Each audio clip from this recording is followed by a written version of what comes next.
Got a school. What if your city was floating in the middle of the ocean? Think about it. A city with shops, utilities, infrastructure, police, and fire services, all packed into one massive vessel. Now imagine cramming all of that into a 1,092-foot-long nuclear-powered ship. That's the USS Gerald R. Ford, the most expensive warship ever built, costing around $13 billion. This isn't just a battleship. It's a self-sufficient city at sea, capable of operating for months far from land. Its main mission is to project air power by launching, recovering, and maintaining up to 90 aircraft. But for the 5,000 sailors and Marines on board, the bigger challenge isn't just technological, it's human. Maintaining their physical and emotional well-being while spending 6 to 9 months in a high-stress, windowless environment takes a whole other kind of machinery. One built on morale. So how does the Navy keep an entire floating city happy and efficient? The answer lies in a sophisticated system of economic, logistical, and medical services hidden beneath the flight deck. In this video, we'll take you deep into the heart of this floating city and show you how life runs behind the roar of the jets. You'll step inside the Gidunk, a $10,000 a day ship store that keeps sailors stocked with snacks and essentials. You'll see how a massive laundry facility handles tons of clothing every week, how a fully equipped hospital performs surgeries at sea,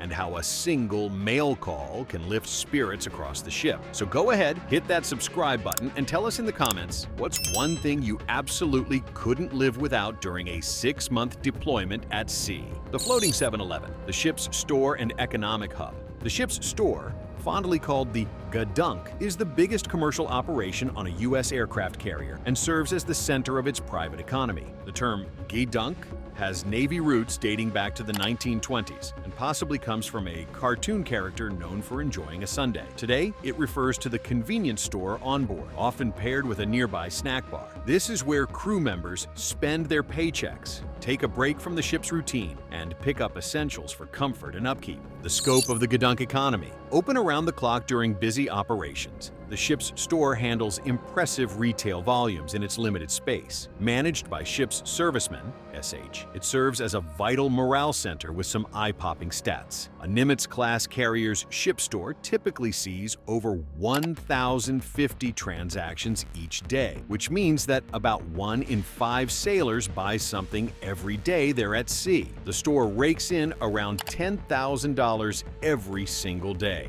Over a 9-month deployment, that amounts to millions in sales, rivaling many businesses on shore. The logistics behind keeping the store well-stocked mirror the supply chain for the entire carrier. A large carrier store can hold anywhere from 3,000 to 5,000 different items, crammed into every nook and cranny, sometimes even stacked vertically, with constant and complex inventory management. Soap, deodorant, razors, shampoo, laundry detergent, and over-the-counter medications are non-negotiable for military standards and personal health. Items like white t-shirts, black socks, coveralls, sewing kits, collar devices, and rating badges are essential for sailors to meet appearance standards. This popular category includes comfort foods and snacks that keep sailors energized during those long watches. Think energy drinks, coffee, candy bars, instant noodles, chips, and personal electronics like headphones and chargers. Coffee is especially in demand, helping to fuel the pace of flight operations. Restocking is a big operation,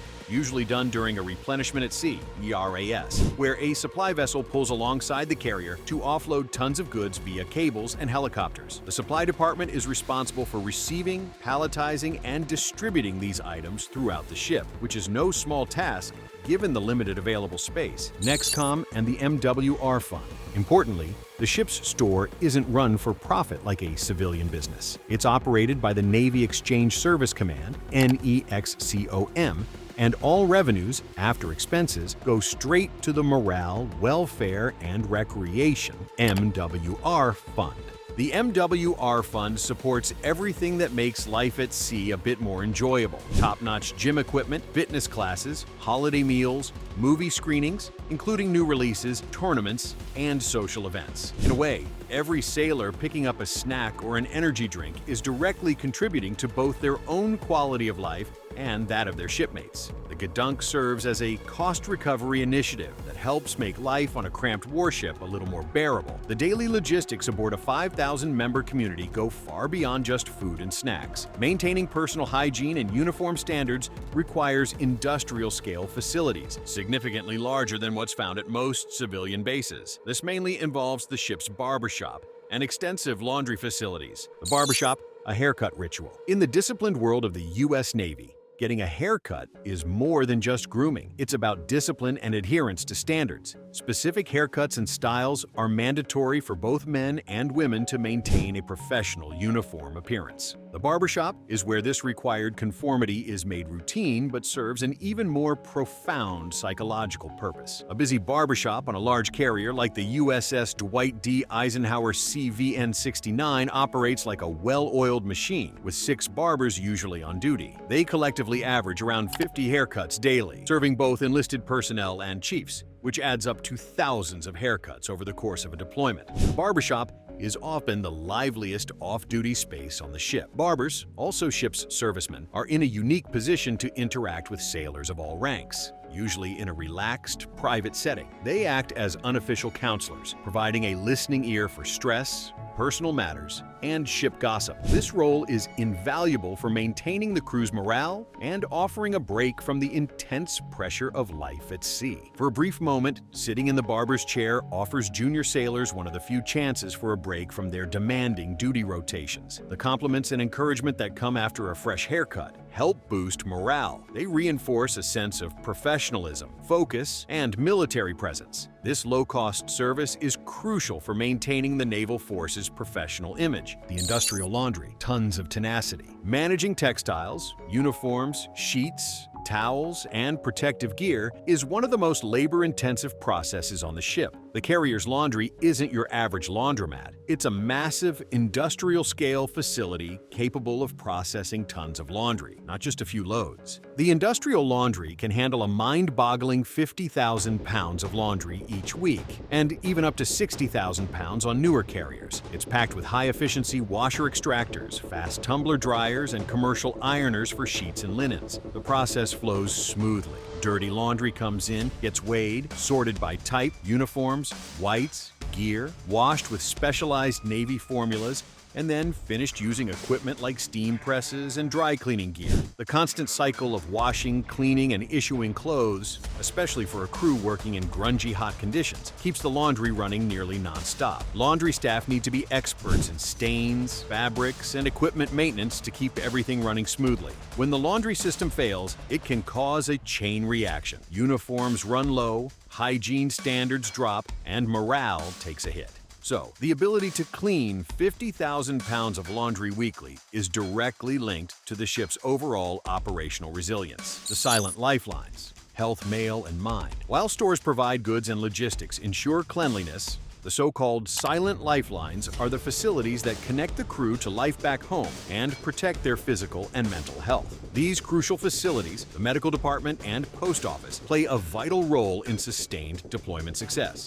The Fleet Post Office, or FPO, is arguably the most emotionally significant place on the ship. It functions as a federally licensed post office under the U.S. Postal Service USPS, allowing the Navy to deliver mail to personnel deployed at sea. The FPO system enables letters and packages to travel using domestic U.S. postage rates, no matter how far away they are. The address system. Each sailor receives mail addressed to a specific FPO designator, like FPO AP 96691 for the Pacific, or FPO AE 09021 for Europe, top tier Middle East. This uniform addressing system helps the USPS effectively route mail through military postal facilities. Mail comes on board in batches during logistical transfers, either RAS or via airlifts, alongside food and aircraft parts. Mail clerks and postalmen sort through thousands of letters and parcels in the ship's dedicated post office. The volume skyrockets during holidays, often requiring extra staff just to handle the influx of care packages. When mail call is announced, the ship's atmosphere can change in an instant. A letter or care package from home can be an incredible morale booster, creating an emotional link to loved ones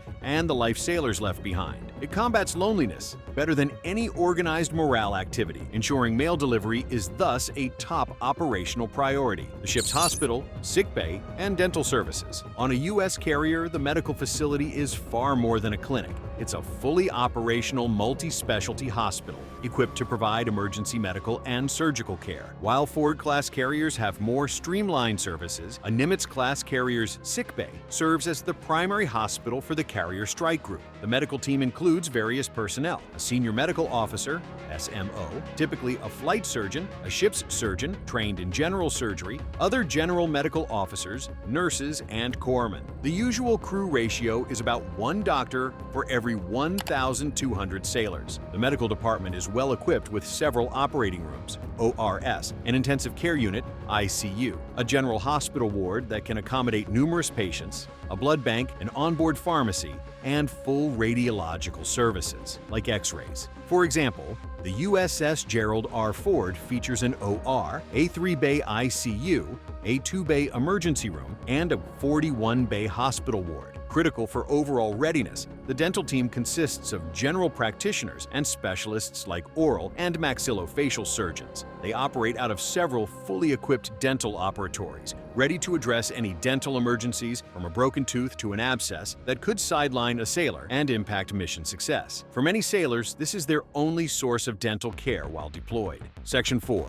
Education and Recreation, MWR Systems. Beyond basic needs, today's U.S. carrier provides a comprehensive network for education, fitness, and recreation. Central to the morale, welfare, and recreation, MWR program, mostly funded by profits from the ship's store. This system is designed to help combat the boredom and loneliness that come with long deployments. The old image of a dusty ship's library has given way to a vibrant library multimedia resource center. The Navy General Library Program, NGLP. This program funds all shipboard libraries to ensure they offer a wide range of books and magazines. It has also partnered with Navy Knowledge Online to provide vast digital resources. Sailors can tap into a huge free digital library filled with downloadable audiobooks, ebooks, professional journals, and reference materials, an invaluable resource for study. Additionally, library facilities offer computer access and internet connectivity, where secure and available, which ranks highly in terms of quality of life services, allowing crew members to pursue college courses and professional certifications. Coordination of all recreation activities frequently rests with the afloat recreation specialist, also called the fun boss. This civilian MWR professional is responsible for creating and implementing imaginative, high-impact events. Fitness, sports, and social spaces. Physical fitness is required, but recreational fitness is a very important stress relief. Carriers allocate large sections of their hangar and storage decks to recreation. MWR funds provide state-of-the-art, up-to-date gym and fitness equipment machines, which are regularly kept in top condition through specialist workshops to meet the intense usage. When operations aren't flying, the huge cavernous hangar bay, large enough to accommodate 3 football fields, is often turned into a huge movie theater or a sports arena for basketball games, volleyball games, or boxing matches. The big social gatherings allow the crew to meet together en masse, as is not possible in the cramped, pressurized interior spaces, creating an essential sense of community and shared experience. In addition to the official galley service, the mess decks themselves feature lounges, couches, TVs, and gaming systems, creating space for sailors to just relax and bond while they have time off. These unofficial social spaces are the very lifeblood of the ship's social scene. Conclusion: the $13 billion American aircraft carrier is designed to deploy aircraft and project power. However, it can only accomplish these tasks because of its 5,000-member crew. The carrier's most significant non-battle systems are the post office, the hospital, the barbershop, and the ship's store, apparently utilitarian functions. They are the life support system for the human part of the war machine. A sailor who can purchase basic personal hygiene products, obtain a soda for a long shift, receive a letter from home, and take care of their physical and mental well-being through recreation and medical support is productive, resilient, and effective. During peak operations, when sailors are working on 4 hours of sleep, these services keep minor problems from becoming big physical and psychological disasters. The entire crew's quality of life is directly improved by the Gedunk's profit, which is reinvested in the MWR fund. The industrial wash maintains the necessary readiness standards by washing real tons of garments per week. By serving as a bridge to the civilian world, the FPO offers the emotional support needed to fight isolation. Furthermore, the sickbay offers the highest level of medical comfort, enabling a sailor to do their tasks without worrying about becoming incapacitated. Living on a $13 billion aircraft carrier isn't just about precision and flying jets. It's really about a community of people making it work together on the ocean. Every little thing, like the stores, barbers, laundry, and even mail calls, plays a part in keeping life running smoothly. These often unseen systems help sailors stay healthy, sharp, and in touch with each other. Amid the noise of jets and the heavy metal, it's actually the human side that breathes life into the ship.